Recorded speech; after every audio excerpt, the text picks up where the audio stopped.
All right, we're good. Okay, thank you for your patience. We're going to call to order the Conservation Commission meeting on Tuesday, September 9th, 2025, 4:36. I'm Sue Gibbons and I'm filling in as chair for Taryn McGregor tonight because she can't be with us. Amy Keeler, Dorothy Finlay. Carlos Salinas. Okay. So, first order of business is just to call the meeting to order. I think we just did. And our first thing on the agenda is the Muddy Paws LLC, great name. Seeking advisory for an application for a variance from section 308C and a special use permit by Deborah Frost and Christopher DeCaro for reconfiguration of a first floor and to add a second floor to a dwelling. It's an expansion of a previously approved special use permit under a detached multifamily development. So, would you like to tell us more? Basically just make sure I can figure it out. But you can, we're not that far away. John, So we're right up the hill, right there. which was part of a larger piece. And we just have that small cottage that's right now just a single story. Nothing's been done to it in years and years. So we are not changing footprint of anything. We are within the existing space. We're just bringing it down to the first floor and then going up with 2 new stories and putting a new deck back. All right, so my only questions when I reviewed it were probably things that we don't have a lot of control over. I can see that it doesn't change the footprint of the building, but it does double the living space, right? Which Just about, yep. and somehow, again, I don't think we have control over it, but it must be in the way the property was configured. Your property ended up on a 1/10 of an acre. That is And correct. so you have over 25% lot coverage with the current footprint, right? But it already is like that. Correct. So it's probably not something, Probably grandfathered in. yeah, it's grandfathered in at the 25%. We kind of have what we have. It's, Right, yes, okay. All right, is there anything we need to be concerned about in terms of, increased use or increased parking when the building is twice the size it used to be? Anything to worry about up at Mill Pond like that? There's No. plenty of room? we have 2 spaces now. We're only gonna have 2 spaces. Okay, so you'll have 2 spaces, you still need 2 spaces, Yeah. right? That's it. Okay. Anybody else have questions about this? All right, well, then, I would make a motion that Conservation Commission make a positive advisory on this request for this, well, we're not advising on the variance, right, but on the special use permit? You're giving a favorable advisory to the zoning board for Right. everything. Okay, so we'll give a positive advisory to the zoning board for the application for both a variance and a special use permit for this second floor expansion. Yeah. Money pause. Okay. All right, so we'll give a positive advisory for Muddy Paws LLC, Plat 6, Lot 72-2, fire number 149. We'll have a positive advisory for an application for a variance from section 308C and a special use permit by Deborah Frost and Christopher DeCaro for the reconfiguration of a first floor and to add a second floor to a dwelling. Okay. Okay, I second. all in favor? Aye. Aye. That one's, Yeah, that, any opposed? no, it's fine. Any opposed? No. Okay, Thank you. Can I share something? I don't know if this is the place for it or not, but with another one of the departments, we had gotten an email saying that we were approved for something and all we had to do was send in money. It looked like it was coming from the town here. I brought a copy I was gonna leave with you. Yeah. They were looking for like $3,300 and it needed to be wired. So we were looking into it. It was not making any sense. It looked legit, like on paper. So it's just more of people being aware. Yeah. That's what Very much happened. sounds like a scam. So, Deb made a copy. I was gonna. leave it. Frightening. Yeah, You, and Right? if you wanna share it with, I'll give it to Amy, Whatever. she's here. It's frightening that I'm you actually don't gonna know give this to you. what you're applying for and what you might respond to, right? right, well, it was for the planning. That's why I wasn't sure if this was the appropriate place, but. No, but that's Oh, okay. Everybody should Well, know the more that. places you share Terrible. that information, the better. Yeah. All other fees are waived, it's spelled W-A-V-E.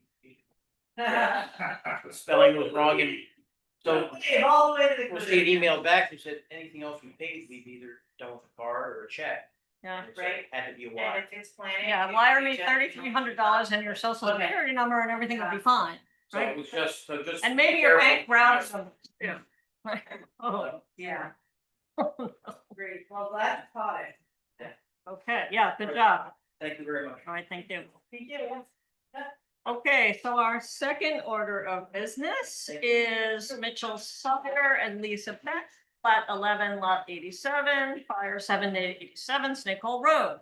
Advisory to the zoning board for an application for a special use permit under Article 3, Section 306E, and Article 4, Section 406 for expansion of a single-family dwelling and an accessory residential structure.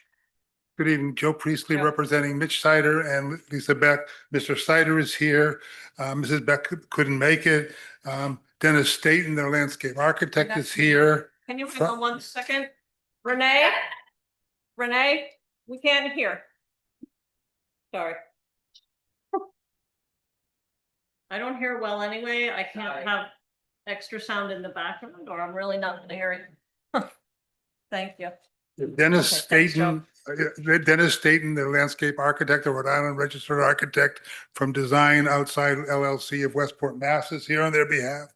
And so is Gail Goff, an architect with Gail Goff Architects, also a licensed Rhode Island architect out of Little Compton, is here as well. What the Becks, Mr. Beck, Miss Beck and Mr. Sider are doing is, well, they have an existing house that was a burger house with a 20-year-old addition to it. The plan is to relocate the burger house, removing any kitchens, as a accessory dwelling unit in a little complex of buildings and a pool in a low section of the lot, about halfway up the lot. And Okay, then so just hold up 1 second, because I think I just heard you say they're removing the kitchen, right? there will be no kitchen in the burger house. All right, thank you. And then they are building a new house on the location where the old house was. Yeah. The new house has a total volume of 33,250 cubic feet. You're allowed 65,000 to 514. And in fact, you don't even go into the special use permit requirement until you reach 45,000 cubic feet. So the reason they need a special use permit is because they are over a 2,000 square foot footprint of the house. On the footprint. Yeah. Most of almost all the landscaping is impervious. If you have questions about that, Mr. Staton is here. They've got a relatively simple septic system. It's a large lot with good soils. And that's essentially what they're doing. They've got an 8-bedroom design. They've got five bedrooms in the new house, 3 in the burger cottage, so there's a total of 8. There are no wetlands on the property, no wetlands near the property. The property starts up at 94 feet, goes up to 100 feet in the front, then dips back to 94 feet. That's where the complex of the garage, the pool, and the burger will be. Then it goes up to the existing site, which is at about 110 feet, and then continues up to 165 feet. So there'll be little change in the landscape. Okay, So again, Ms. Goff and Mr. Staton here, if you have any questions, and of course, Mr. Sider is also. I have a question. The existing septic system will be adequate? No, the existing septic system is going to be abandoned. There's a new 8-bedroom design. Oh. I'm sorry. yep, okay. So that, because we've got a huge increase in living space, but there'll be a new septic system, right? Yes. Okay. So my only question is, again, probably not something we can totally manage, but that we're trying to raise awareness of a little bit these days, and that is, the last time John Brunig from the water company was here, he was discussing pools and positives and negatives about pools, and he brought something up that I have never thought of before, and that was that the water company is more concerned about post-season drainage of pools, given whatever chemicals are used to maintain that pool, than it is the water use in a pool.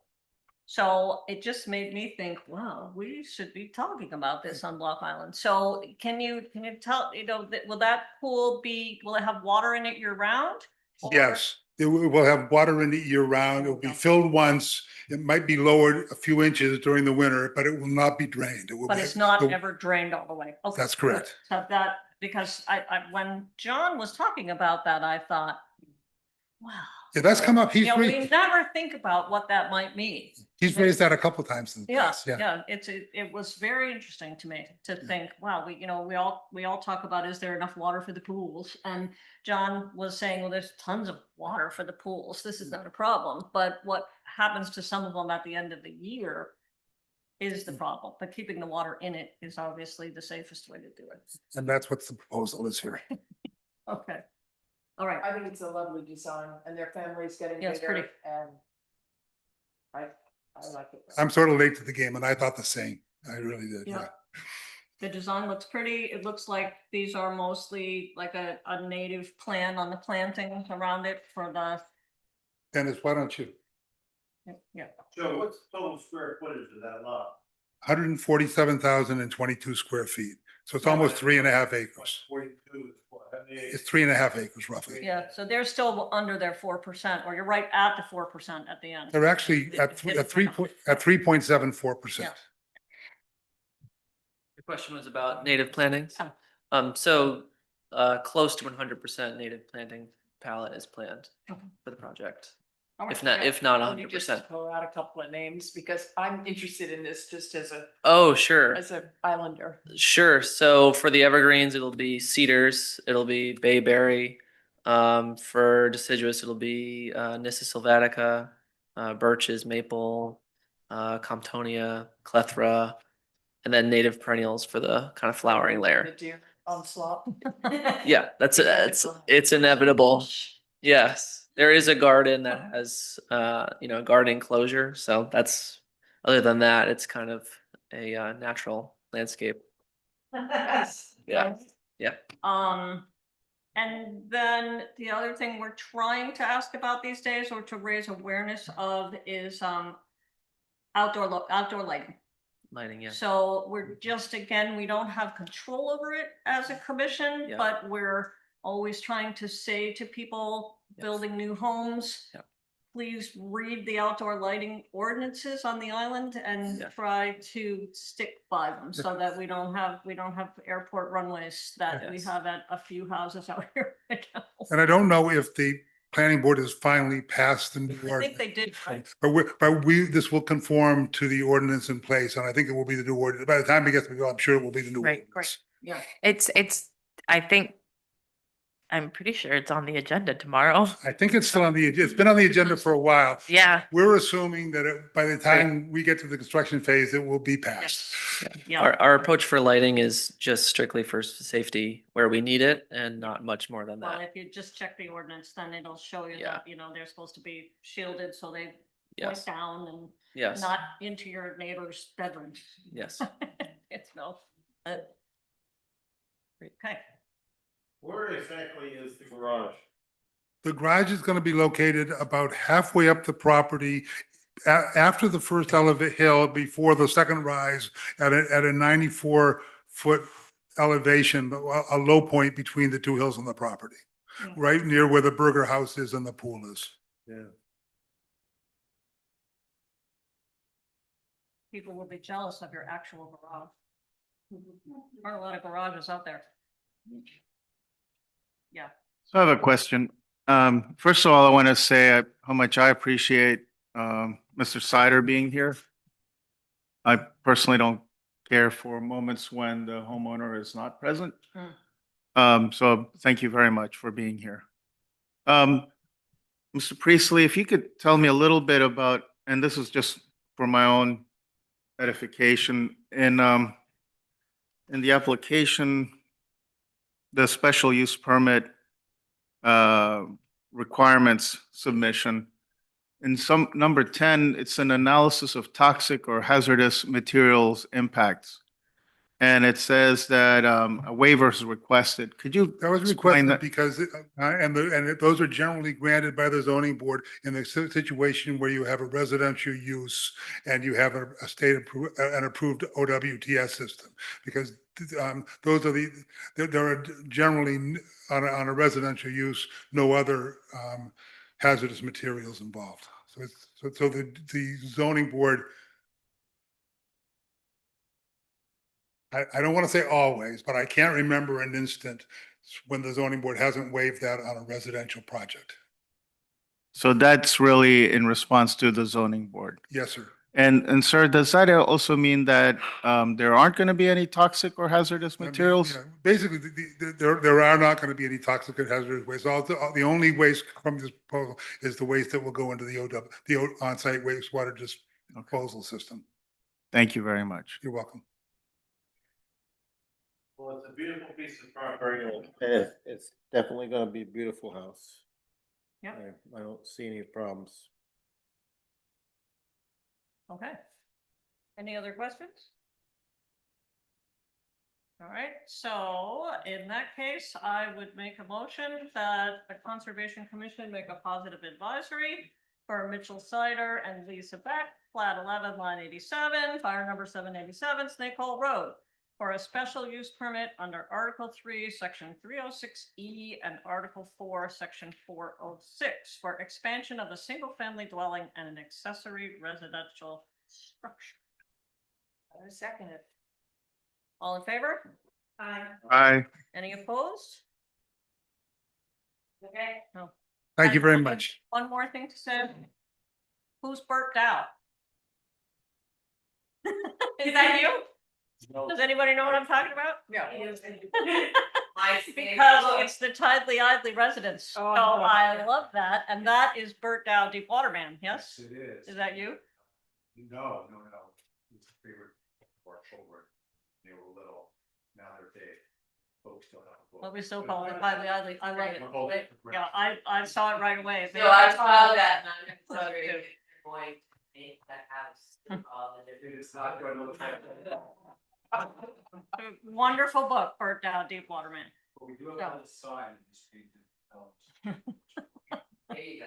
That's awesome. I'm always amazed at the number of people who have never heard that book. I used to read it to the kids every year at the library, years ago.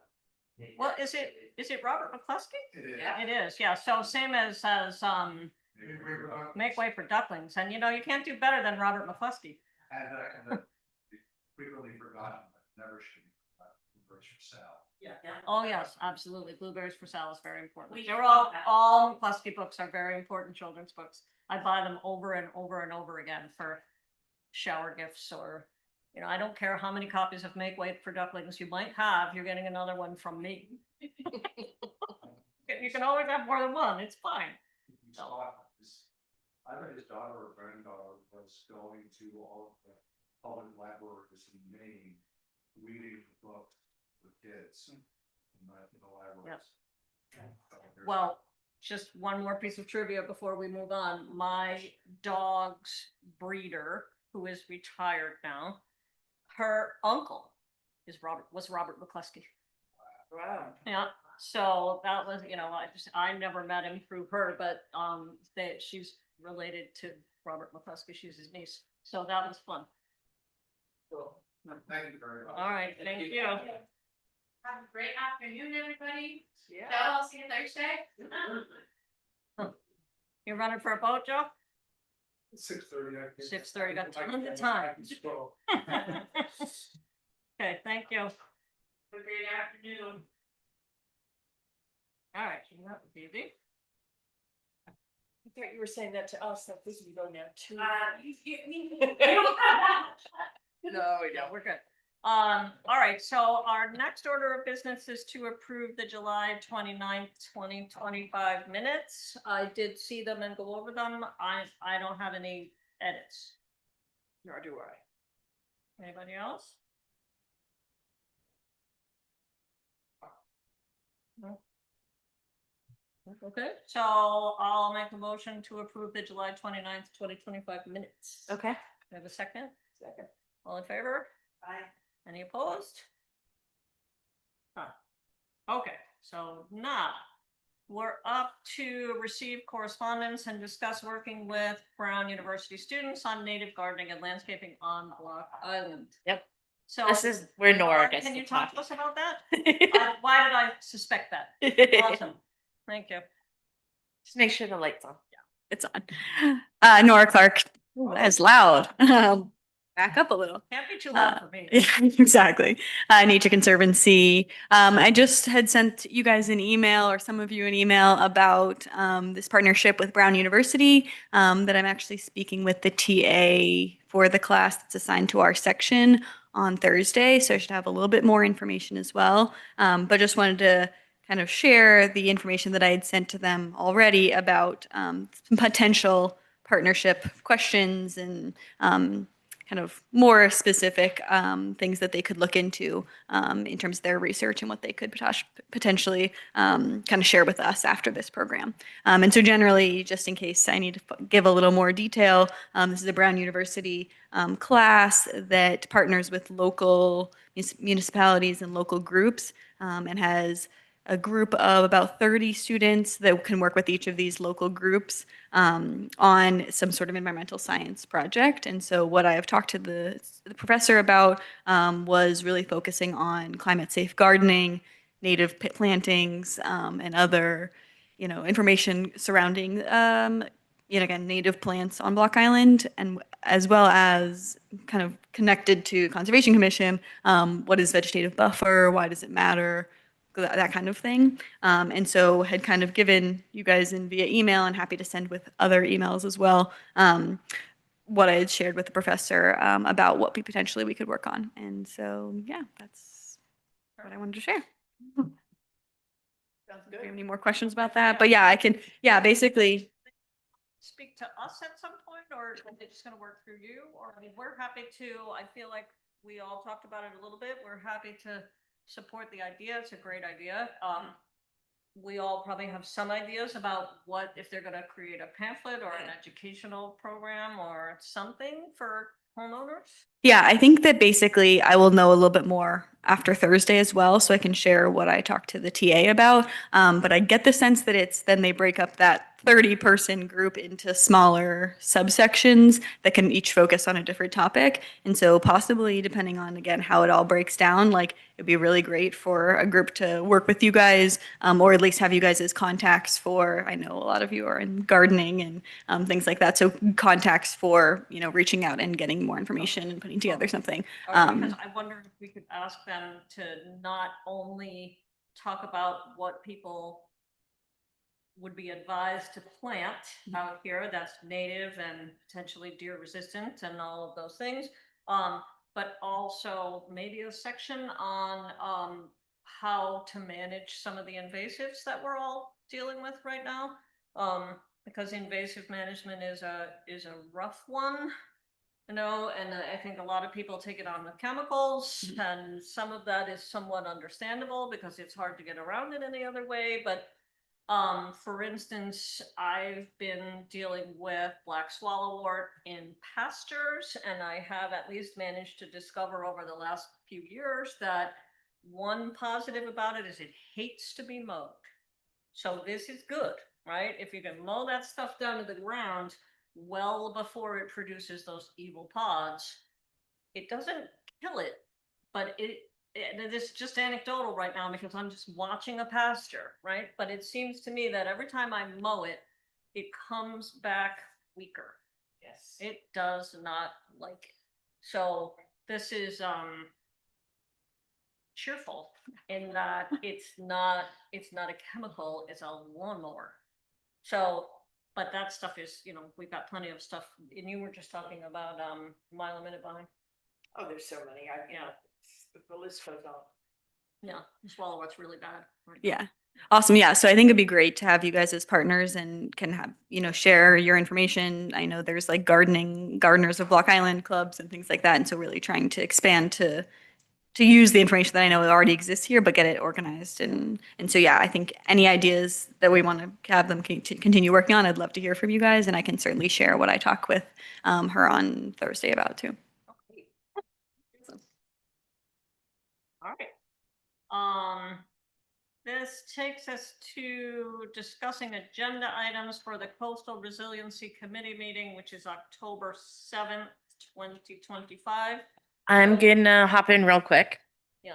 So when we first started the checklist, so this is gonna combine them a little bit, we had a lot of ideas and we had talked about splitting the checklist. Yes, I did. I thought. You did, but I didn't know if you wanted this, what we took out of the checklist for our meetings to go to that. Sorry, I thought, say it one more time. I didn't say that right. So you know how we split the checklist? So there's the things we specifically need for our meetings. Yeah. And then there was the ideas of what we want to work on and do as a board. Yes. For educational purposes. Yeah, that. So I didn't know if that's what you wanted me to give to Laurel to discuss, to put on the agenda. Because we had talked about bringing that checklist. Right. Huh? I think we easily. Yeah, could, if right. We had talked about bringing that checklist to them about working with educational things, and I didn't know if that was Yeah. the list you wanted me to give her, or if we had different ideas. I have no objection to using this list to reach out to Coastal Resilience on. Do people have this page that has that? This is the last page. problem solving list we had put together regarding collaborating with other town commissions and boards, and we had a little bullet list, right, that includes a bunch of things. I can read them off here. They're pretty broad. Yeah. But, so to me, I think if we give this to Coastal Resilience, suggesting that these are the things we also have an interest in working on, we wouldn't be reinventing the wheel by coming up with another list. No? Yeah, no, I don't. That's why I was asking. If you Right. think that that's a good list to give, I'll give that to Laurel. Does anybody else Put wanna on the look at this agenda. quickly, or got it Yep. there? Okay, so here, those little bullet points, they seem pretty broad. Well, there's nothing wrong with including these things. Right.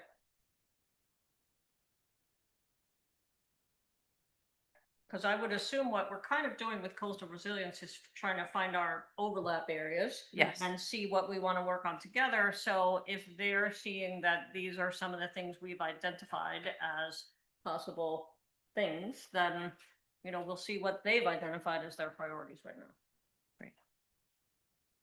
Oh, she looked confused. Unfortunately, I don't have it with me, but I remember preparing a document for that first joint meeting that we had that were the exact overlap areas. Okay. Yes. Yep, there was. and unfortunately, I don't have it with me, but that seems like a natural starting point. And the other one is, I know that Coastal Resilience has been doing ordinance review. Yep.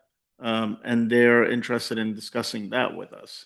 They have things that they want to talk about with us. Right. But I told Laurel that I would ask if there was anything you wanted to speak about with them. And I remembered that we had spoken when we first started the checklist Mhm. about splitting and discussing topics with them. So that's where my thought process came from. But Okay. if you have that list, I don't have it with. no, I know, but I mean, if you want to compare it to this one and tell me which ones are already on it, Okay. I'll take those off the list for the sake of that meeting. Maybe I can resend it to the group, Yeah, and then people can individually reach out to you and say, yeah. so we don't have the quorum issue. No, that's fine. We can do Yeah. that. Okay. Because then I can take off this list what's on there, and then we can just bring the items that aren't on the list. I think hazmat, which is on the list, is an important issue, okay? And we've been involved in that past years, okay, with, having someone come over and people could just take, the old paint cans and things of Right. that sort out of there. question of what's the best time of the year to do that? Whether it's the fall or the spring when you're doing your cleaning up, maybe spring. Maybe it's both. You never know. Well, the homeowners would, they kind of need to be here. I'm sorry, they The what? homeowners, a lot of them aren't here until a certain day. Yeah, you're right. So, Yeah.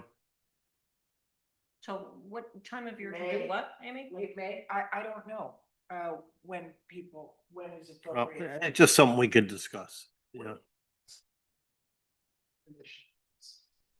used to be. Okay. Okay. Yeah. So Sweet. maybe some sort of combination of this list and the overlap areas we already have So is what we can, let me just clarify this so I'm writing down the right thing. Carlos is gonna send the overlap list and we're gonna take the things that overlap off the list for that meeting. And then I'll give them our ideas that are not on the overlap list. Is that okay? And I think there's also a more fundamental issue facing both groups, and that is our relationship with DEM and CRMC. Now, with DEM, I think the issue that at least that I've encountered in this body has been what appears to be a lack of transparency and a lack of responsiveness. yeah. Now, with the CRMC, the issue is, I think, even deeper and more structural about it, the composition of the CRMC. And 2 legislative cycles ago, the testimony about the need to completely revamp the structure of the CRMC was extensive, substantive, and absolutely unopposed publicly. So it seems like that. I mean, one thing we can do is talk to the staff, and I think everybody agrees that the CRMC staff is professional, technically proficient. They're doing the right thing, and it's at the political part of the body that everything breaks down. So I wonder if, that would be an area to explore with coastal resilience. One is, really getting that relationship right with DEM, and the other one is really getting behind the push to change the CRMC. We wouldn't be alone. Right, yeah. You know? We have more clout if we work together. Yes, and there's, powerful forces in the state that are aligned with that, starting with the Attorney General. So if I write better working relationships with DEM and CRMC, are you okay with that? I think better working relationships with DEM and examination of how best to approach CRMC. Okay. That's a good way. That's such a. Because we want to be friends with the staff, but I think we also want to push for the big change. Mm. The staff comes out here, they're interested and keen to know how to do their jobs, and then things kind of fall apart at the umbrella level sometimes, right? Yeah. We don't have a budget, okay, a budget, this commission. No, I'm just saying, things like hazmat, you've gotta pay someone to come over here and collect that stuff. I'm just wondering if we should be looking into what the cost of that would be, and, in upcoming years to lobby for some kind of a budget to oversee that. Who does pay for that hazmat collection when they come, Amanda, do you know? I thought it was the town, but I can check. Sure, the town pays for it. It's just a point. I can look into that and bring that. Well, yeah, last year when they came, Yeah. spring when they came, it hadn't been in a few years. And it was pretty obvious that we had needed them for quite a while because the waiting time got amazing, right? I had to leave. I pulled out of the line and went home because I had an appointment, but that didn't do anything because it was clearly a 2-hour line that had been created, but when I went for my appointment time. 9 o'clock. I know, but I didn't get that. I applied for an appointment and they gave me like 2 p.m. and by the time I got there, it was completely unapproachable. So that to me shows we need them more often.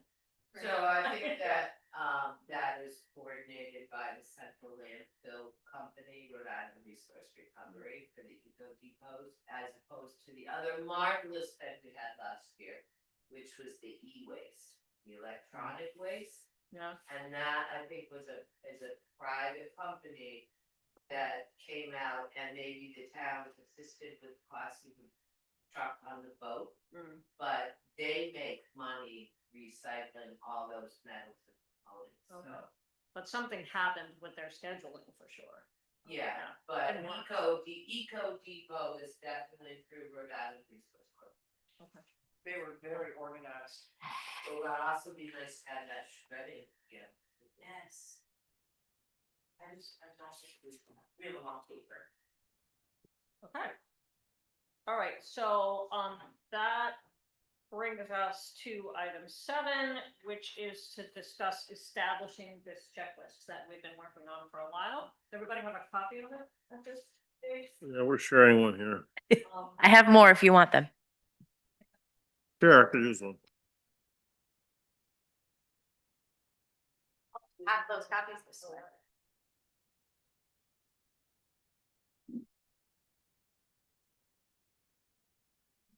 So, let me just say Thank you. briefly while people are looking at it, we didn't make any changes last time other than to suggest we break it into 2 things, which was the education, advocacy, collaboration, and public outreach section, and the actual checklist. And, you know, you might not agree, and that's totally fine, but my feeling is it's really just a sort of advisory checklist that reminds us to think about some of these things when we talk to projects. So I don't think we have to go into detail or edit it with too much detail. We just want to try using it. It's not a legal document. So, right? And so we don't have to go crazy with it unless there's something glaringly out of place. That It's for your review purposes. Right, it's just for our, it reminds us of what we should be thinking. We'll put this together. Meet. Good. And then all meet.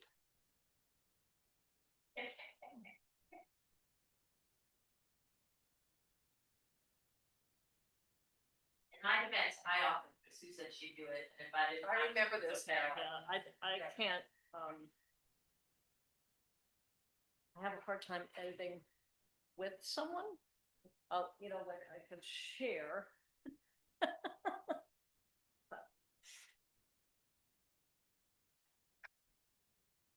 So then my next question is, once we decide that it's okay and you want to start using it for review, do you want me to give you a copy with your paperwork for meetings? Is that the safest?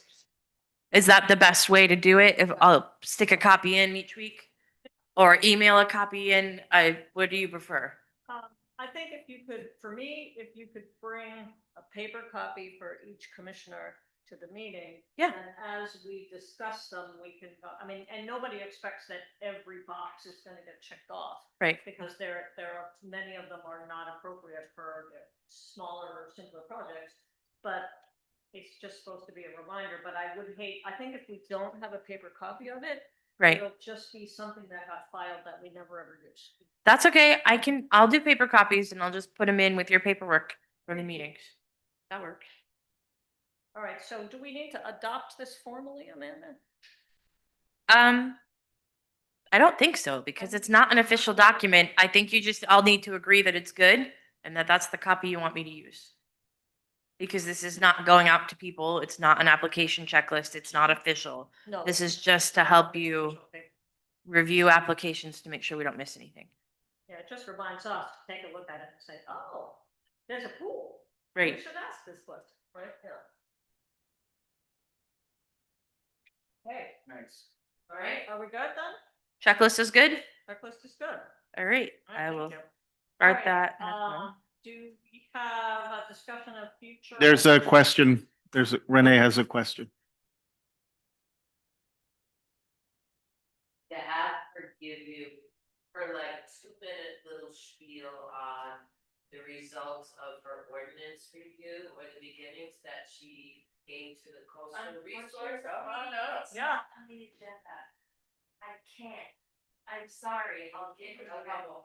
Well, you're talking about overlap. I have public opinion down here. I will put that on the next one. But you just hit right on, Renee, is a future agenda item. Yeah, I marked future because it was very like. It was- I'll put it as a future agenda item. Okay, and we have to stay legal. Yeah, Are you Okay. watching? we could, I bet that was fun. Where? On the news. it's on the YouTube because I watched it. Okay, so we can look at it there too. Yep, From the zoning. No, no. Committee meeting on September 2nd. September 2nd. yep. Exactly what you were talking about, ordinance review that the coastal resources has been doing. Yeah, okay, Yeah. great. I will also put it on the next agenda. Yeah, just, yeah, In case you have questions. 2 minute summary. yeah, I put it there too. Okay. That's all I have for you. Future agenda item. No, but what was that email you sent us about another meeting next week? Oh, yeah. I did send you an email about potential for a special meeting next week. We have a application that came through requesting CRMC or has something to do with the CRMC, and the zoning official would like you to look at it. So we're calling a meeting. So it's about, we're not talking about CRMC, but we're talking about. You're an giving- application. You're talking about an application to give advisory to the zoning official. Okay, that makes more sense. Tuesday with her. Yep. Okay, yeah, I can do it. At least I think so. Cool. Okay, And now you can adjourn. okay, so now I would like to make a motion to adjourn. Wait, Future. Oh, agenda. sorry, future agenda items. The review of the administrative function. That's on the next meeting. there, okay. It is. Now, is the next meeting, we're not talking about next week. No. Nope. No, isn't that the same time we're meeting with coastal resilience? Our meeting is a week after theirs. We're meeting with coastal resiliency on the 7th At their at their meeting. regularly scheduled. slot. Our meeting is the next week. Okay, The 14th, Yeah. okay. thank you. So, all right, I've got to get that coastal resilience in my calendar. Okay. And is that at 4:30 also? Yes. Theirs is not. Theirs is at 3. Oh, the coastal resilience one we're joining is at 3. All of our meetings are at 4:30. Right, okay. And that is the one that's October 7th. Yes. Okay, And I will send out reminders. yeah. Oh, yeah. Come on. Jeez. Okay. So now, any more future agenda items? No. Okay, so now I'm going to make a motion to adjourn. Wait a second. Second. All in favor? Yes.